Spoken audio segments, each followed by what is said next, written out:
ছোট্ট একটা প্রাণী আদেশ পেয়েছে কয়বার? আরো জোরে বলো। একবার মাত্র আদেশ পেয়ে কিয়ামত পর্যন্ত এর উপরে তারা থাকবে। ওদের বাসা হয় দেখবেন পাহাড়ে। আমাদের দেশে তো পাওয়া যায় কম, এটা তামিলনাড়ুতে পাওয়া যায়, নেপালে বিশাল বিশাল পাহাড়। আমি তামিলনাড়ুতে গেছিলাম, বড় বড় পাহাড়ে, ওখান থেকে মধু কেটে কেটে নিয়ে আসতেছে, কালো মধু। 2 নম্বর আপনি গাছের ডালে দেখতে পাবেন, সুন্দরবনে যান, খুলনাতে দেখেন মধু কিভাবে হয় গাছের ডালে। 3 নম্বরে মানুষের ঘরের ছাদে কার্নিশে দেওয়ালে। একটা আদেশ পেয়ে যদি ওরা কিয়ামত পর্যন্ত এর উপরে অটুট থাকতে পারে, আমাদেরকে আল্লাহ একটা নয় কোরআনে 500 আদেশ দিয়েছেন। কয়টা বলেন বলেন? একটা আপনি মানেন না। মৌমাছির চাইতেও আপনি নিকৃষ্ট হয়ে গেছেন। ওদের একটা আদেশ দিয়ে যদি কিয়ামত পর্যন্ত বিপরীত না হয়, ব্যত্যয় না ঘটে, কি করেন আপনি? আপনার বিবেক কি মরে গেছে?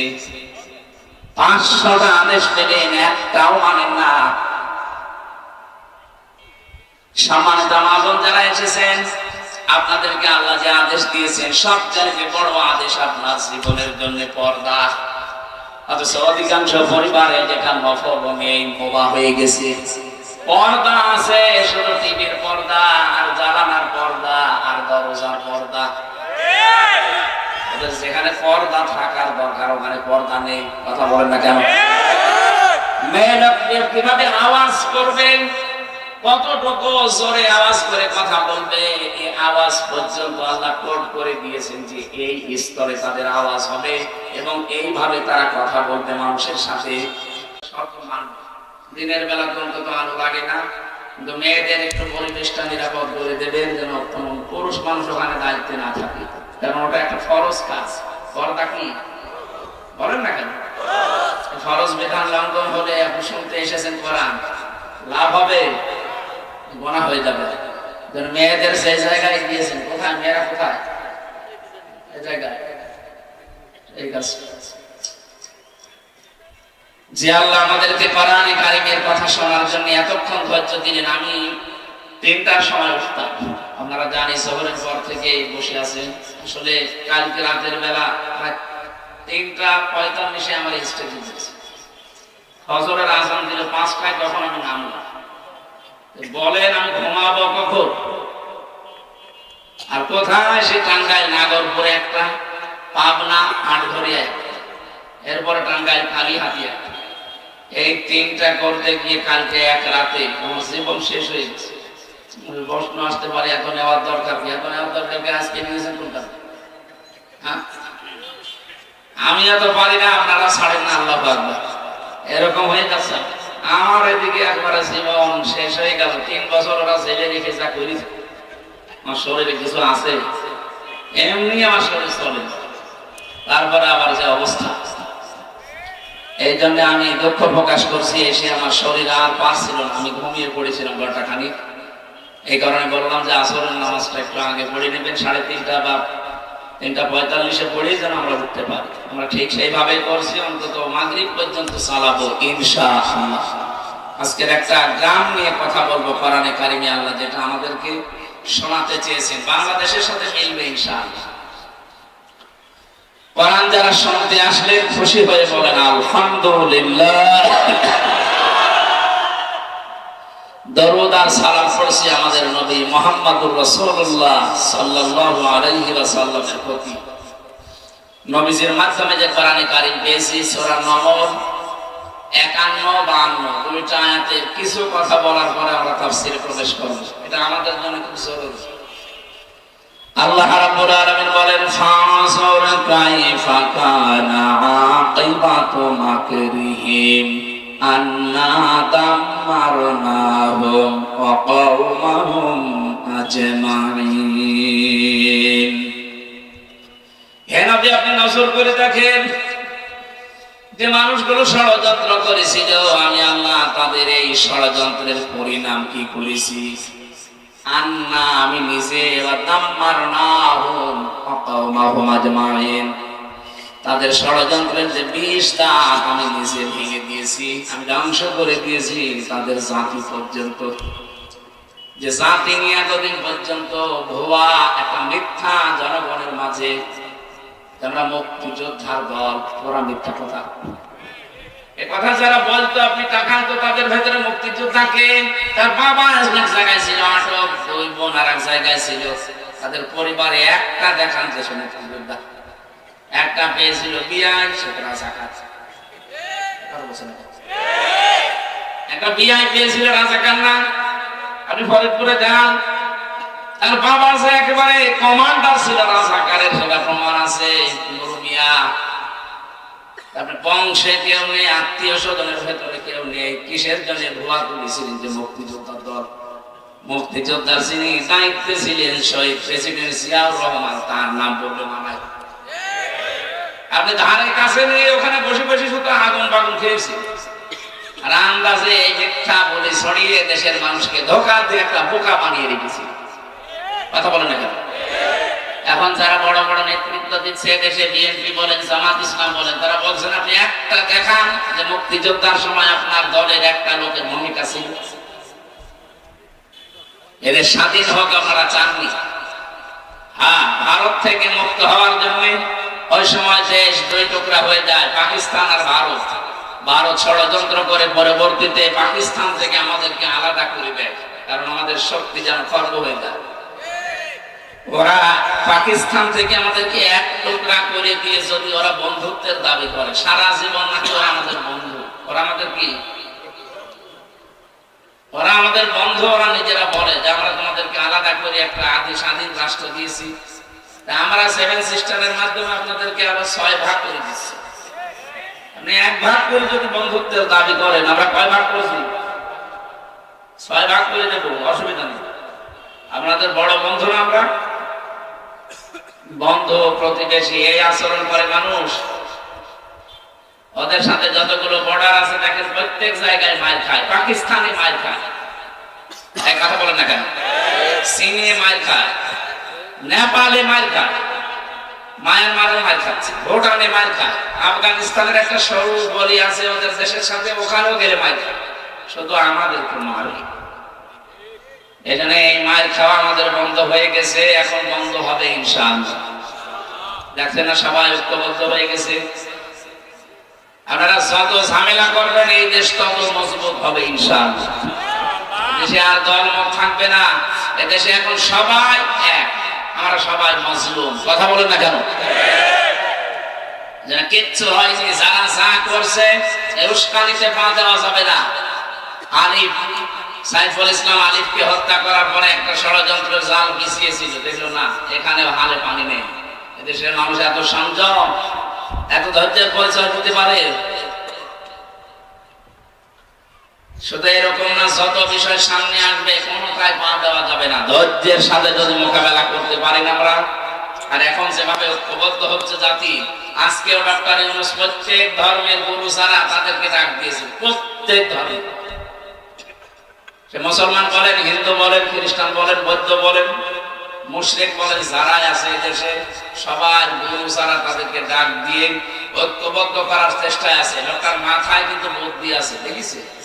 এসে এক ধমকি দিয়েছিল, এখনো পর্যন্ত ওদের ঘুম আরাম হয়ে গেছে। বলেছিল বাংলাদেশ যদি শান্তিতে না থাকে, 7 সিস্টারও শান্তিতে থাকবে না। গত পরশু দিনের টক শো দেখেননি? আপনারা তো এসব খেয়াল রাখেন না, আপনারা তো আল্লাহর ওলি।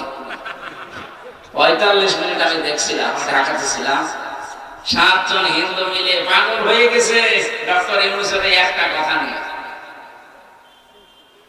ডক্টর এনায়েতুল্লাহ আব্বাসী হাফিজাহুল্লাহ উনি একটা ফর্মুলা দিয়েছিলেন সরকারকে, যে এইগুলো করেন ওরা বাপ ডাকবে আমাদের। এতদিন তো দাদা ডাকতো, বাপ ডাকবে। ওদের বাপ হওয়া ঝামেলা, কারণ ওদের মা তো গরু। বাপ ডাকলে তার এক সমস্যা। ওদের মা যদি গরু হয় তাহলে বাপ হবে ওই জিনিস। আমাদেরকে বাপ দেখে পারবে শেষ পর্যন্ত। পাকিস্তান থেকে শুধু চিনি এসেছে, এই পাগল হয়ে গেছে। তুরস্ক থেকে কিছু মাল আসতে আরম্ভ করেছে। চীন থেকে এখন এই বাণিজ্যিক সম্পর্ক বাড়ানোর জন্য বাংলাদেশ জামাত ইসলাম সহ বিএনপি সহ প্রায় 18 জন না 19 জন গেছে কয়েকদিন আগে, ফিরে এসেছে পরশু। যে চুক্তিগুলো করে এসেছে সব তো জানতে পারছে, ও শয়তানদের মাথা সে কেউ হইল। মধ্য এশিয়ার আশপাশে যতগুলো দেশ আছে সব দেশ যদি ভারত ছাড়া চলতে পারে বাংলাদেশও চলতে পারবে ইনশাআল্লাহ। এর কোনো দরকার নেই। শুধু বাংলাদেশের 18 দল বাদ দিয়ে না পারে 14 দল, এই 14 দল বাদ দিয়ে আমরা সারা আছি সবাই মাসলুম। সবাই কি আর মাসলুমের কোনো দল নেই। এই দেশের জন্য আমরা সবাই এক কথা বলেন না কেন? ভারতের সব জাতি মিলে যদি দেশের জন্য এক হয়ে যেতে পারে, ওরা অন্যায় করেছে তারপরও এক, আর আমরা ন্যায়ের পথে এক থাকতে পারবো না মানে ওয়াতাসিমু বিহাবিলিল্লাহি জামিয়া, সবাই এক হও। এই নির্দেশ কার? এর ভেতরে যদি কেউ ফাটল ধরায় বিভিন্ন ইস্যু তৈরি করে বুঝবেন এটা জাতির বেঈমান। সে সেই হোক। এখনো পর্যন্ত অনেক ইসলামী নাম নিয়ে অনেক আলেম ওলামা পীরের নাম নিয়ে জাতির ভেতরে এখন ফাটল ধরানোর চেষ্টায় আছে না, ওরা আকীদা ঠিক নেই, ও বিএনপির সিয়াকি মানে, ও জামাত ইসলামের মওদুদিকে মানে, এই সমস্ত কথা বলে অনেকে ফাটল ধরাবে, ওর দাঁত সামনাসামনি খুলে ফেলবে। এখন আমার দেশ থাকছে না, ও ফতোয়া দিচ্ছে কোন কার কি বিশ্বাস ঠিক, ওগুলো আগে পরে আগে আমার দরকার দেশটা শান্ত করা। কথা বলেন না কেন? এজন্য আমরা আহ্বান জানাই আলেমদের পক্ষ থেকে, জাতীয় মসজিদের খতিব তিনি মুফতি আব্দুল মালিক সাহেব থেকে জানাচ্ছে সরকারকে, আপনি ভারতের এই ব্যবসা বাণিজ্য সব বন্ধ করে দিন। আমদানি রপ্তানি সব বাইরে, বিশেষ করে চীন, পাকিস্তান, তুরস্ক এদের সাথে আরম্ভ করেন, সৌদি আরবের সাথে। দেখেন ওরা পাগল হয়ে শেষে সেইদিকে মানুষ ডাকবে। কারণ পৃথিবীতে সবচাইতে বেশি ভয় পায় মরণে হিন্দুরা। মুশরিক যারা, তারা সবচাইতে বেশি ভয় পায়। ওয়ালা তাজিদান্না আহরাসান নাসি আলা হায়াতিন ওয়া মিনাল্লাযিনা আশরাকু, কোরআনের আয়াত। সূরা বাকারার ভেতরে আল্লাহ জানিয়েছেন, হে নবী, ওরা জীবনের প্রতি এত মায়া, ওদেরকে যদি বলেন 1000 বছর বেঁচে থাকবা, ওরা খুশিতে গদগদ, বলবে আরো বাঁচতে চায়। তার মানে বেশি দিন বেঁচে থাকার আকাঙ্ক্ষা মুশরিকদের। কাদের বলেন? আমাদের যারা ঈমান আছে, আমাদের বেশি দিন বেঁচে থাকার আকাঙ্ক্ষা নেই। আমরা তাড়াতাড়ি যেতে পারলে বাগানে যেতে পারি। বাগান মানে জান্নাত। বলেন আল্লাহ রাব্বুল আলামিন বলেন, আল্লাযীনা তাতাওয়াফাহুমুল মালাইকাতু তাইয়্যিবিনা ইয়াকুলুনা সালামুন আলাইকুম উদখুলুল জান্নাতা বিমা কুনতুম তা'মালুন। বলেন আল্লাহু আকবার। সূরা নাহাল 14 নম্বর পারার 9 নম্বর পৃষ্ঠার 13 নম্বর লাইনের 32 নম্বর আয়াতে আছে, আপনি যখন মরণের বিছানায় আছাড় পড়বেন, ফেরেশতারা আসবে, বলবে আল্লাহর বান্দা জীবনটা পবিত্র করে রেখেছিলেন সংসারবিক্ষুব্ধ পৃথিবীতে, যেখানে সবাই গুনার কাজ পাল্লা দিয়ে করে, সেখানে নিজেকে বাঁচানোর জন্য, পবিত্র রাখার জন্য বহু চেষ্টা তুমি করেছিলে। এজন্য ফেরেশতারা আপনাকে অভয় জানাবে, বলবে ইয়াকুলুনা সালাম, শান্তি তোমার উপরে বর্ষিত হোক, উদখুলুল জান্নাতা, প্রবেশ করো আল্লাহর এই জান্নাতে, বিমা কুনতুম তা'মালুন, এতদিন যা করেছো তার পুরস্কার প্রতিদান আল্লাহ এইটা তোমাদের দিয়েছেন। এজন্য আমরা জীবনকে যারা পবিত্র রাখতে চাই, এই পৃথিবীতে এত গুনার লাইনগুলো খোলা আছে, স্রোতের মতো মানুষ গা ভাসিয়ে দিচ্ছে। কঠিন পরিস্থিতিতে আমরা যারা এখনো আমাদের চরিত্রের উপরে টিকে আছি, আমাদের ঈমানের উপরে, মরণের বিছানায় যখন আছাড় খেয়ে পড়বেন, দেখবেন অবশ্যই ফেরেশতা এসে জান্নাত দেখাবে। গতকালকে কুমিল্লায় বাংলাদেশ জামাত ইসলামীর একটা কর্মী সম্মেলন ছিল।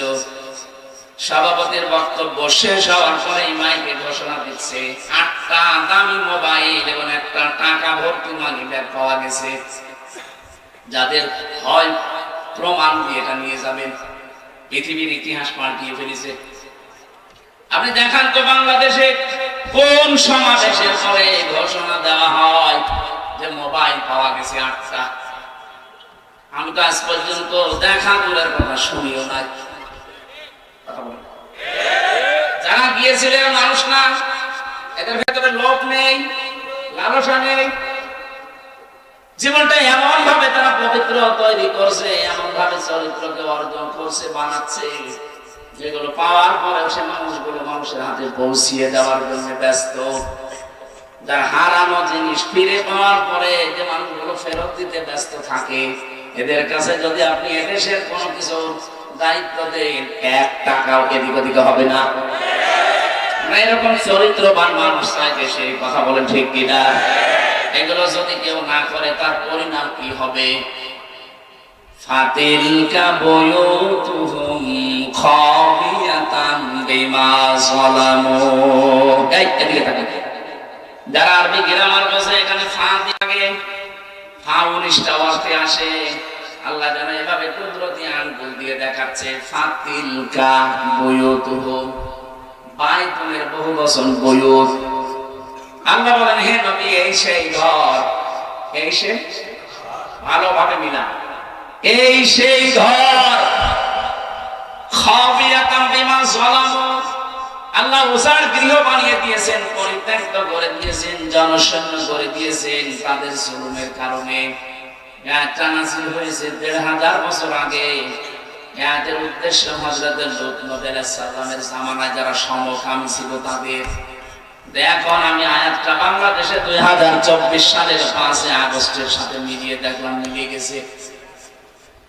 আল্লাহ যেন হাত দিয়ে বাংলাদেশের দিকে ইশারা দিয়ে দেখাচ্ছে, জনগণ একটু দেখ, এই সেই ঘরগুলো, এই সেই জালেমদের ঘর, যেখানে বসে ওরা জুলুম করত, ফন্দি আটত, মানুষকে মিথ্যা মামলা দিয়ে, মিথ্যা সাক্ষী দিয়ে, জেলে দিয়ে আনন্দ করত। এই সেই ঘরগুলো একটু তাকিয়ে দেখ। খাবিয়াতান, আমি উজাড় গৃহ বানিয়ে দিয়েছি, জনশূন্য করে দিয়েছি, পরিত্যক্ত করে দিয়েছি এই ঘরগুলো। এর প্রমাণ আমার কুষ্টিয়ার হানিফের বাড়ি।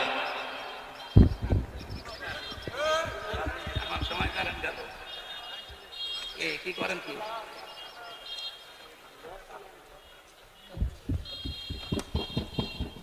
আমার ভাইরা, 4-5 দিন আগেও আমি আসার সময় দেখছিলাম বাড়িটা পরিত্যক্ত হয়ে আছে। এখন জাতীয় টয়লেট, মানুষজন যায় ওই দিক থেকে, আগে কাজ সারে। 3 দিন আগের পেপার দেখলাম, এই যে ঢাকার যে বাড়িটা, এত দামি বাড়ি, মানুষ যেখানে গেলে সোমা খায়, এই বাড়িটাও দেখলাম 4-5 জন একসাথে যে টয়লেট করছে, কেউ এদিকে, কেউ এদিকে, কেউ এদিকে, যার যেদিকে যায় ওইদিকে। পরিত্যক্ত তো করেছে, আল্লাহ টয়লেট বানিয়ে দিয়েছে। কথা বলছে না কেন?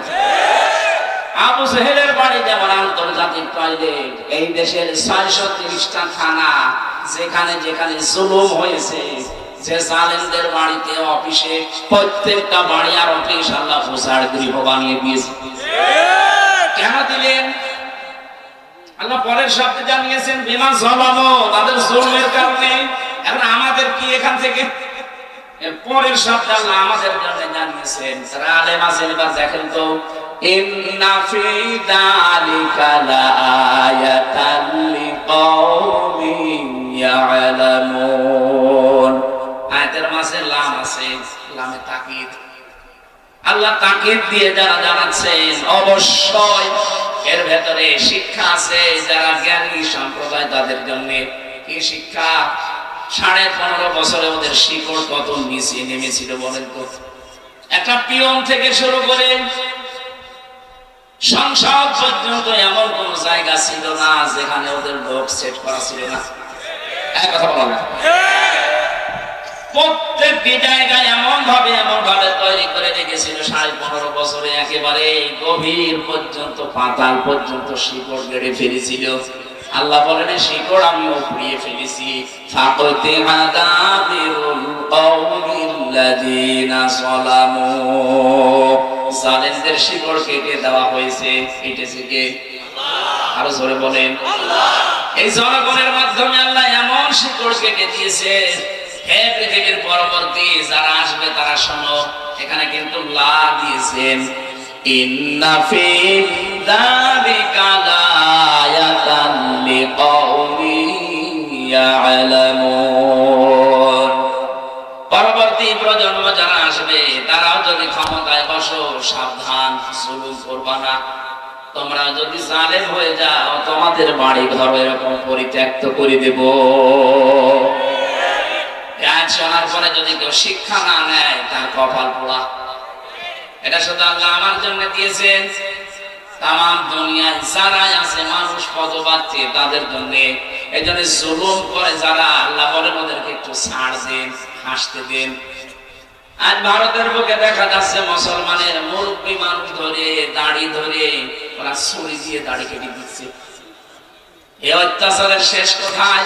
আর আপনারা বলেন আমাদের দেশে নাকি মানব অধিকার লঙ্ঘন হয়, এদেশে নাকি সংখ্যালঘু নির্যাতন হয়। পৃথিবীর সবচাইতে বেশি সংখ্যালঘু নির্যাতন হয় ভারতে। সবচাইতে বেশি নির্যাতন সংখ্যালঘু, এটা ভারতে হয়। এবং মানবাধিকার পর্যন্ত লঙ্ঘন এখন পৃথিবীতে সবচাইতে বেশি হয় ভারতে। ওরা খ্রিস্টান 2 জন মহিলাকে পর্যন্ত উলঙ্গ করে রাস্তায় হাঁটিয়েছে। খ্রিস্টান এখনো পর্যন্ত যদি ঘুমিয়ে থাকেন, না জেগে ওঠেন, কবে জাগবেন? আপনার মেয়ে, আপনার বউ, আপনার মাকে তারা উলঙ্গ করে রাস্তায় এখনো ঘোরাচ্ছে। কি ইতিহাসকে ভুলে গেছি আমরা? কিছুদিন আগের কথা না? তাম দুনিয়া এখন 1 নম্বর জাতি হিসাবে সবচেয়ে বেশি মানুষ বাস করে খ্রিস্টান ধর্মে। তাম দুনিয়াটাই ইহুদিদের দখলে, ওরা আর 2 জন মিলে ওরা দুনিয়া চালাচ্ছে। এই অবস্থায় যদি তাদের মাকে, তাদের মেয়েকে, তাদের বোনকে উলঙ্গ করে ভারতের বুকে ঘোরাতে পারে, হাঁটাতে পারে, তারা আর পারে নাকি?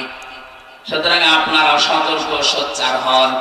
তাম দুনিয়া যদি এক হয়ে যায়, 120 কোটি হিন্দু মুখের ফু দিয়ে উড়ে যাবে।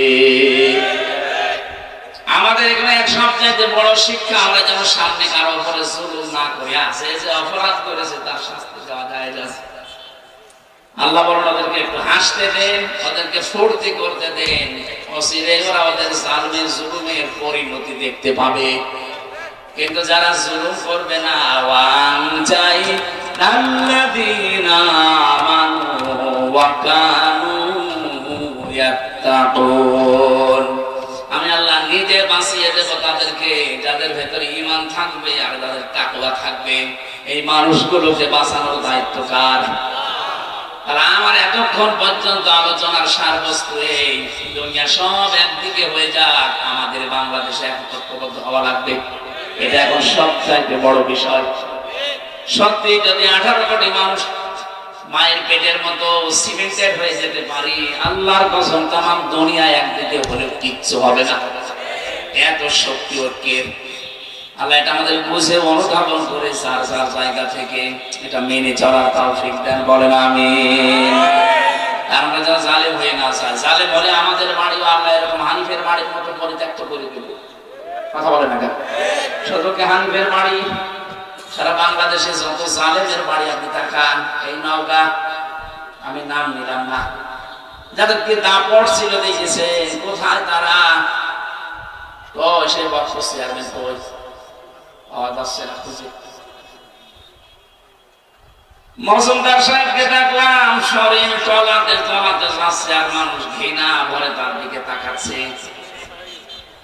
আরে ভাই, জেলে তো আদালতে তো আমাদেরও নিয়ে গেছে, মানুষ দেখেছে আর কান্নাকাটি করেছে। আর ওদেরকে দেখলে মানুষ এখন পচা ডিম মারতেছে। কি দাপট ছিল তাদের! আল্লাহ সবগুলো মাটির সাথে মিশিয়ে দিয়েছেন। কর্নেল ফারুক খানকে দেখলাম নিজে চলতে পারে না, অন্যের সাহায্যে লাঠি নিয়ে চলছে। আপনারা জেলে যারা জাননি তারা বুঝবেন না। আমি নিজে জানি, 3 বছর ছিলাম জেলের ভেতরে। যদি সত্যি আরামে থাকতে চান, বাইরে থেকে আপনারা টাকা পাঠানো লাগবে না, তো আপনি আরামে থাকতে পারবেন। ওখানে কেউ কারো না। ওদের যে অবস্থান দেখলাম, ওদের টাকা পাঠাবে কে? কারণ যারা পাঠাবে তারা তো পালিয়েছে। কথা বলে না কেন? কর্নেল ফারুক খান, সাধন চন্দ্র মজুমদারের যে অবস্থা, শরীরে নিজেরা তো কোনো কাজ করতে পারে না অন্যের সাহায্য ছাড়া। বাইরে থেকে যদি টাকা পাঠানো বন্ধ হয়ে যায়, ওঠে করে যে অবস্থা, নিঃশ্বাস বন্ধ হয়ে যাবে। কিচ্ছু করা লাগবে না, শুধু যোগাযোগ বিচ্ছিন্ন করে দেবে আমাদের মতো। আমরা তো কোরআন শরীফ পড়তে পারতাম, কোরআন নিয়ে ব্যস্ত থাকতাম, শয়তান কোরআন পড়তে পারে না, এমনি মরে যাবে টেনশনে।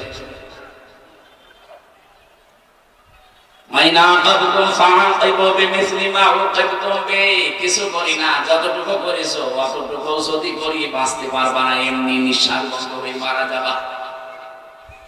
আমরা আমি আবার বলছি আমরা যারা সামনে যাবো, সিয়ারে সে যেই হোক, আমরা আমরা যেন জালেম হয়ে না যায়।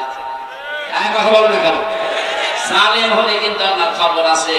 সূরা নম্বরের 51, 52, 53 নাম্বার আয়াত দলিল, আপনাকে আল্লাহ পরিত্যক্ত করে দেবে। সে আল্লাহ এখন আর নেই, একটু মুরব্বী হয়ে গেছে, চোখে কম দেখে। লা তা'খুযুহু সিনাতুন ওয়ালা নাওম। আল্লাহ পাক বলেন, আমি ঘুমাই না, ঘুমের তন্দ্রা পর্যন্ত আমার আসে না, আমি ঘুমাইও না। আমি যদি ছিনিয়ে যাই তামাম পৃথিবী আমার সৃষ্টি জগৎ কে দেখবে? একটার সাথে আরেকটা ধাক্কা লেগে সব চোরমার হয়ে যাবে। এজন্য আমি ঘুমাই না, এটা ঠিক রেখেছি। আমার সীমানিও আসে না, ঘুমের ভানও ধরি না। সুতরাং উনি ঠিক জায়গা মতো আছে। ওনাকে ওই জায়গায় বিশ্বাস করা লাগবে যে সবার উপরে কে। আরো জোরে জোরে বলেন।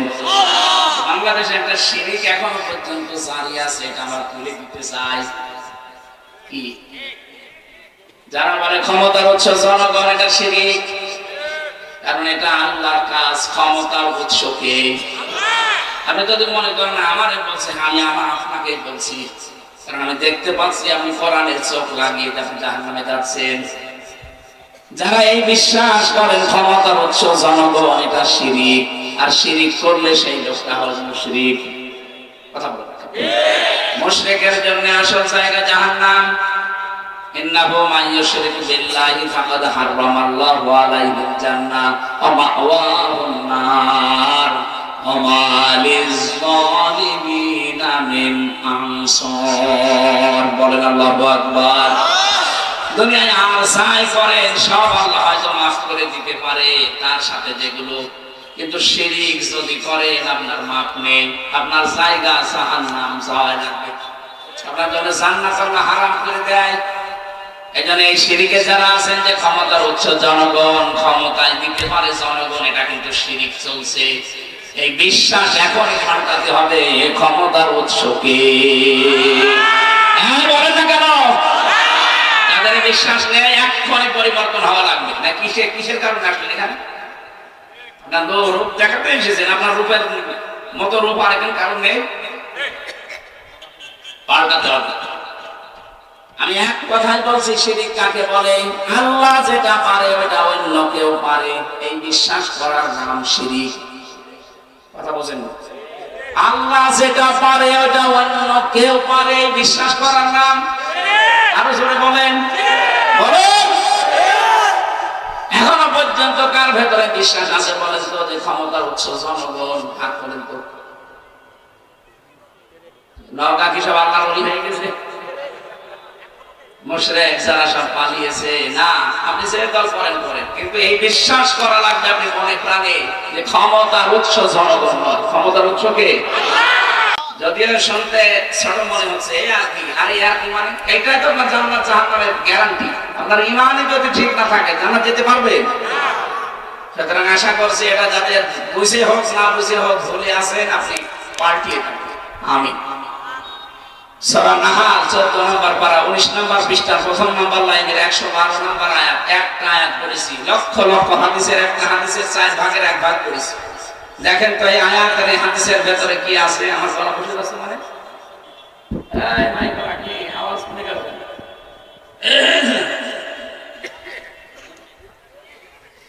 জবান ছেড়ে কোরআনের সোনালী আয়াত আগে একবার একটু পড়েন। আউযু বিল্লাহি মিনাশ শাইতানির রাজীম। বিসমিল্লাহির রহমানির রহিম। ওয়া দারাবাল্লাহু মাসালান ক্বরিয়াতান কানাত আমিনাতান মুতমাইন্না ইলা আখির আয়াত। কোন সূরা বলেন তো? নাহাল। নাহাল বলেন। নাহাল মানে মৌমাছি। নাহাল মানে কি? মৌমাছির নামে আল্লাহ সূরা নাযিল করেছেন 7টা কারণে। 1 নাম্বার কারণ হচ্ছে পৃথিবীতে একবার মাত্র মৌমাছিকে আল্লাহ একটা আদেশ দিয়েছিলেন, ওয়া ওহা রাব্বুকা ইলান নাহলি আনিত্তাখিযি মিনাল জিবালি বুয়ুতাও ওয়া মিনাশ শাজারি ওয়া মিম্মা ইয়ারিশুন। রব্বুল আলামিন বলেন, মৌমাছির মধ্যে আমি একবার ওহী করেছিলাম যে তিনটা জায়গায় বাসা বাঁধবা। কয় জায়গায়? এক নম্বরে পাহাড়ে, দুই নম্বরে মানুষের ঘরের কার্নিশে, ছাদে, সালে, তিন নম্বরে গাছের ডালে। হে নবী, আপনি দেখতে পাবেন এই তিনটা জায়গা ছাড়া আজ পর্যন্ত মৌমাছি কোন জায়গায় বাসা বাঁধে না। কিয়ামত পর্যন্ত আল্লাহর এই একটা আদেশ মেনে চলবে। সুবহানাল্লাহ বলতে পারো? ছোট্ট একটা প্রাণী আদেশ পেয়েছে কয়বার? আরো জোরে বলো। একবার মাত্র আদেশ পেয়ে কিয়ামত পর্যন্ত এর উপরে তারা থাকবে। ওদের বাসা হয় দেখবেন পাহাড়ে। আমাদের দেশে তো পাওয়া যায়, কম, এটা তামিলনাড়ুতে পাওয়া যায়, নেপালে বিশাল বিশাল পাহাড়। আমি তামিলনাড়ু দেখেছিলাম, বড় বড় পাহাড়ে ওখান থেকে মধু কেটে কেটে নিয়ে আসতেছে, কালো মধু। দুই নম্বরে আপনি গাছের ডালে দেখতে পাবেন, সুন্দরবনে যান, খুলনাতে দেখেন মধু কিভাবে হয় গাছের ডালে। তিন নম্বরে মানুষের ঘরের সালে, ছাদে, কার্নিশে, দেওয়ালে। একটা আদেশ পেয়ে যদি ওরা কিয়ামত পর্যন্ত এর উপরে অটুট থাকতে পারে, আমাদেরকে আল্লাহ একটা নয়, কোরআনে 500 আদেশ দিয়েছেন। কয়টা? বলেন বলেন। একটা আপনি মানেন না। মৌমাছির চাইতেও আপনি নিকৃষ্ট হয়ে গেছেন। ওদের একটা আদেশ দিয়ে যদি কিয়ামত পর্যন্ত বিপরীত না হয়, ব্যত্যয় না ঘটে, কি করেন আপনি? আপনার বিবেক কি মরে গেছে? 500টা আদেশ পেলেন, একটাও মানেন না। সম্মানিত মহাজন যারা এসেছেন, আপনাদেরকে আল্লাহ যে আদেশ দিয়েছেন, সবচেয়ে বড় আদেশ আপনার জীবনের জন্য পর্দা। অথচ অধিকাংশ পরিবারে যেটা নফল নেই, মোবা হয়ে গেছে। পর্দা আছে, শুধু টিভির পর্দা, আর জানালার পর্দা, আর দরজার পর্দা। যেখানে পর্দা থাকার দরকার ওখানে পর্দা নেই। কথা বলেন না কেন? মেয়ে লোককে কিভাবে আওয়াজ করবেন, কতটুকু জোরে আওয়াজ করে কথা বলবে, এই আওয়াজ পর্যন্ত আল্লাহ কোড করে দিয়েছেন যে এই স্তরে তাদের আওয়াজ হবে এবং এইভাবে তারা কথা বলবে মানুষের সাথে। মেয়েরা যারা এসেছেন, আপনাদেরকে আমি একটু এটা দিয়ে সূরা আহজাব 22 নাম্বার পারা, 1 নাম্বার পৃষ্ঠা, 3 নাম্বার লাইনের 32 নাম্বার আয়াত তাফসীরে খাসেনের ভিতরে আছে। ইয়া নিসান নাবিয়্যি লাস্তুন্না কাআহাদিম মিনান নিসাইয়ি তাকাইতুন্না ফালা তাখদানা বিল কওলি ফায়াতমাল্লাযী ফি কলবিহি মারাদু ওয়া কুলনা কাওলান মা'রুফা। আল্লাহ নবীর স্ত্রীদেরকে ডাক দিয়ে তামাম দুনিয়ার মেয়েদেরকে শিক্ষা দিচ্ছেন। হে নবীর স্ত্রীরা, ভালো করে শোনো, হে নবীর স্ত্রীরা, যদি পর্দার আড়াল থেকে, হেজাবের উপর থেকে কারোর সাথে কথা বলতে চান, কথা বলবেন সঠিক কথা, মিথ্যা কথা বলবেন না, কিন্তু ভাষা হবে রুক্ষ সূক্ষ্ম। এখানে কি পেলেন? নবীর স্ত্রীদেরকে আমরা উম্মতেরা মা বলে ডাকি। মায়ের সাথে সন্তান যত খারাপ হোক, খারাপ আচরণ বলতে জেনা এই পর্যায়ে যেতে পারে। যত খারাপ সন্তান হোক, অন্তত মায়ের সাথে কল্পনা করে না।